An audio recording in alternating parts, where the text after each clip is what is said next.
We have got a very grumpy miniature schnauzer this morning. Welcome back to my channel, by the way. I'm Helen from Babbling by the Brook, and this is my 2-year-old miniature schnauzer Connie, which I'm sure you will have seen a million times on my channel. She isn't very happy this morning because she has to be starved before she goes in to get spayed at 9 o'clock, and it's only 7:45, so she's done really well staying in her bed till this time because usually she's up at 6:30 for a breakfast, so I'm absolutely made up with that. You good girl. We are setting off pretty soon. Like I said, the only thing that I've done to prepare her for this operation is starve her from midnight last night, so she hasn't had anything to drink or eat since then. And the other thing I did was bath her, because apparently after the operation as well you can't get the wound wet for 14 days, so I thought it was best to get her nice and clean, ready to go to doggy hospital today. So last night when I was bathing her, it was the perfect opportunity to use a new product that I've been kindly sent by Petietec, and I'm going to show you it now. This is the Pet Hair Grooming Dryer from Petietec. They have so many different products on their website, but today I'm trying this one. The first thing I noticed when I opened the box was how lightweight the device is. It comes with an instruction manual and these handy little attachments. You get a clip, you get a hose, and you also get a separate plug as well, which slots into the side of the device when you're storing it away too. It comes with a handle, so easy to carry around and perfect for travelling with, and it also comes with thermostat and heat settings too, so you can really control how hot and how powerful you want it to be. Setting it up only takes a couple of seconds as well. As you can see, the hose screws on really easily, and then the clip just attaches like so, and then you can manoeuvre the hose into place, leaving your hands completely free. So this is a hands-free device, so much better than using a handheld hairdryer, because there's nothing more distracting for Connie than waving a hairdryer in her face. She thinks it's a toy. So yeah, let's see it in action now. You can hear there's just like sort of a murmur. It's nowhere near as loud as a normal hairdryer, and you can see Connie isn't fazed by it at all. I just left the device running while I bathed Connie, just so it was a bit of background noise and she got used to the sound of it. I patted her down with a towel, and then I moved through the settings a little bit and had a play around with it. You could see she was really calm whilst I was doing this. Usually when I'm holding a hairdryer, Connie will try and bite it. It's as if she thinks it's a game or something, but she was so calm during this whole process, which was definitely a positive. Usually when I'm grooming Connie from home, I get a little bit stressed and flustered, but this definitely made everything a little bit easier, and I'm just grabbing a treat now because she's been such a good girl. This is my pet cupboard. So this is where I store everything of Connie's, and you can see the device just slots nicely into the corner of the cupboard. It doesn't take up too much space at all. Her beard and her eyebrows are looking great. I think she would recommend this product if she could, but I will do it on her behalf. Yeah, it was really easy to use, and I would definitely recommend investing in something like this if you groom your dog at home. All the details of the product that you've just seen will be linked down below in the description, and you'll also get money off at the checkout if you use this code on screen. So I'm going to shove my hair up quickly and I'm going to walk her for about 20 minutes before we start off to the vet. I will check in with you soon. It is 5 to 9 and Connie is 5 minutes early for her appointment. As you can see, there's other people and a dog in reception, so Connie's quite happy. She loves other people and dogs, so she's not really ever fazed by the vets. The nurse just came over to check Connie's teeth. She said if Connie's got any baby teeth left over, they'll remove them during the operation, which I never knew was going to happen, but apparently that's what they do. She's also been weighed and she's 8.8 kilos. Just got back in the car. Sorry about all the dust. I am determined to get this car cleaned this weekend. I've just left her. It's 9:05. That was really hard because you've got to sign forms to say that you consent and that you understand that there are risks involved. She's had 3 seasons previously. I thought I'd just mention that. I wanted to get her done after a second one, but she ended up coming into season not early or anything. I think I just didn't time it right. Yeah, I've just dropped her off now. Little tail was wagging. She was happy as anything in there, and she loves people, so she will just think she's on a day out now. They're also going to check this little lump on her back as well, which they think is a sebaceous cyst. Well, last time I took her in for a checkup, that's what they thought. But they said when you bring her in to be spayed, we'll have another little look at it while she's under, where we can comfortably feel it and we know it's not going to hurt her or anything. So I think that's what they're planning on doing as well. There was the option to have bloods taken, but for an extra £75, which is just an optional thing. But I ticked no to that box because she only recently had them done anyway. So yeah, I'm going to go home, crack on with some work. and I'll let you know when there's an update. Hello everyone, so the time is 3:10 and I got a phone call a couple of hours ago whilst I was working to say that everything went according to plan during the operation. The vet didn't see anything that he was concerned about, or nothing out of the ordinary happened, which is good news. He said that she was kind of coming round, but to ring back between 3 and 4 o'clock to see when I can go and pick her up. So I'm about to make the phone call now. The only other thing he said was that the lump on her back doesn't seem to be a big concern, but if we want it removing, just to give us peace of mind, we can do, but it'll cost an extra £200. But I kind of just said, well, if you're not concerned about it and we just keep an eye on it, do you think that that's fine? And he said, yeah, I think that that is absolutely fine. So we've decided to leave that for the moment, just get this out of the way first. This is quite a pricey thing to have done to your dog. I'll confirm how much it actually costs when I get back, because I've been making the payment when I go and pick her up. But let's see if she's ready. Alright, vets can just hold, won't be a moment.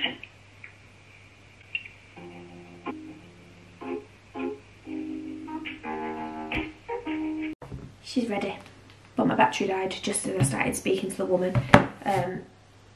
I love it when people put the phone down, but they don't put it down properly, and then you listen to think, are they slagging me off because they think they put the phone down?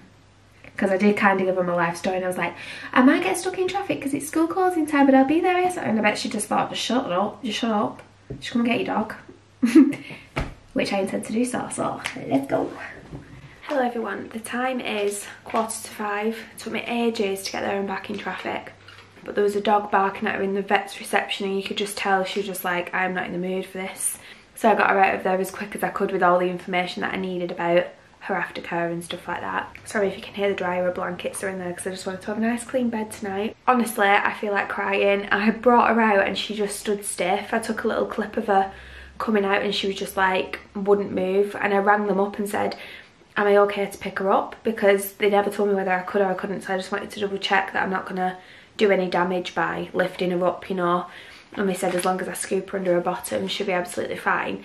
I put her in the car, not happy one bit, but she seems okay. The vet said that she's had something to eat, believe it or not. Like, she looks to me like she's in a really bad way, but she's still got a bit of an appetite, which is good. So I'm just going to go and get a bowl of water and put it there in case she wants it. And they've sent me away with some meds for her. They've said to keep an eye on her. She's got to keep that cone on for between 10 and 14 days. But I did tell them that if she's struggling with the cone, can she have a suit instead? Because I've ordered one off Amazon. So that should be coming anytime soon, because I got it on Prime yesterday. Last minute Lil here. But medication starts tomorrow, but I think I'm just going to keep coming on as and when she's got updates now. And I know for a fact that in a couple of days when I look back at this, everything will be fine. But right now I feel really guilty, and I feel like, why have I done that to her? But I know that there are so many benefits to having this operation, so I'm sure she'll be fine soon. She just needs lots of attention and cuddles, I think. Don't you, sweetie? It doesn't help that the dogs next door are barking, which normally would have her freaking out at the bifolds, like she'd be going frantic, but she didn't. She just growled a little bit. So what I'm going to do is put Dog Rescuers on for our Netflix. It's a favourite programme, so we're going to sit and watch Dog Rescuers together. So yeah, I look absolutely shattered. I feel like I've just worried myself sick all day. I've not stopped thinking about it, so I've hardly got any work done, and I feel like I'm going to be working until very, very late tonight. So I'm going to crack on now, and I will be on with an update shortly. The price, by the way, was £287. I don't know if that's any use to anybody, but £287 was how much it cost to get her spayed. I'm sure all vets are different, but if anybody wanted to know, that's how much it cost.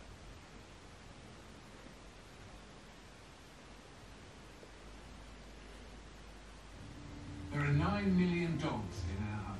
It's 10 PM and we're ready for bed, so I've just had loads of blankets around Connie. I've given her a favourite snuggly toy, which you can see she's got a chin on, and she's had some water, she's had a bit of food. I've taken the cone off of her head because she just looked quite uncomfortable. I think what I probably should have done is left it on her so that she got used to it, but I just felt a little bit cruel keeping it on.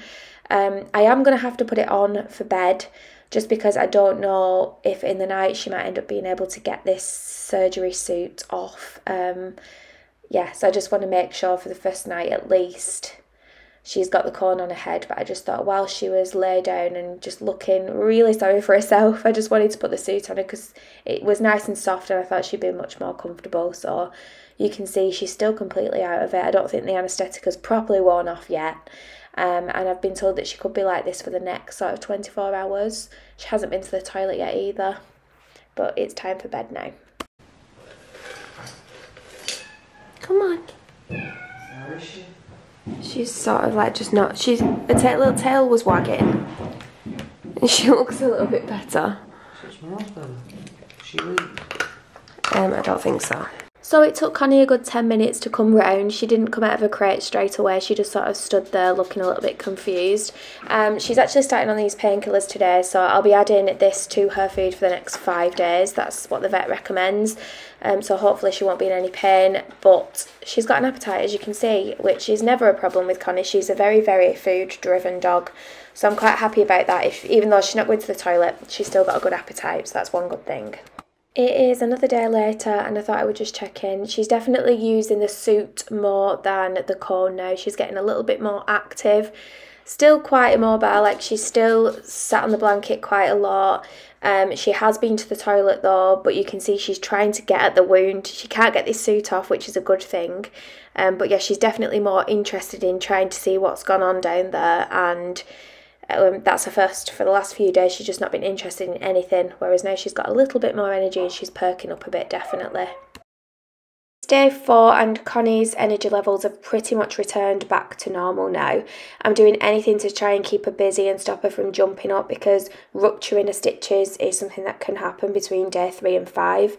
So my mum got this little toy from the garden centre that she's just been playing with. It's supposed to keep them calm because it contains lavender. So yeah, that's what we're doing at the minute, just trying to keep her busy with that. Oh, hey, you got your piggy. That'll really keep her busy.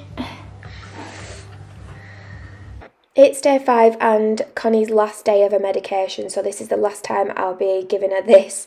You can see she's got a cone on again now. I'm just trying to do anything to slow her down because, like I said, her energy levels are back to normal, so just hoping that the cone sort of deters her from jumping around. She can't see as much, so yeah, that was my theory anyway, just try and keep her as calm as possible by putting the cone back on, even though I feel terrible making her wear it. I know it's for the best. So yeah, she's just licking the medication straight off of the syringe, as you can see. I'm going to insert a picture of what the wound looks like on day 5, so you can see it's healing nicely. The scar is like 1 inch to 1.5 inches big, no more than that.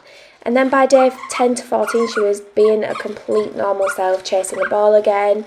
Energy levels back to normal, playing with a toy, showing interest in everything. Her appetite never really changed, and incontinence wasn't an issue at any point either. But if it had have been, I wouldn't have worried too much, because the vet definitely told me that that was something that could happen. The vet was really happy with how the wound looked on day 5 as well. I sent a picture over by email, and yeah, I really hope that this has given you a bit of an insight into what it's like to have your dog spayed, what to expect and things like that. Definitely check out the Pet Hair Grooming Dryer if that's something that you're interested in, grooming your dog from home. I would definitely recommend it. It's made my life so much easier, as I groom Connie like 1 to 2 times a week. The link for that product is in the description box. I've also linked Connie's recovery suit from Amazon down there as well, so check out the description box if that's something that you're interested in. But thank you so much for watching this video, and I will see you in my next one.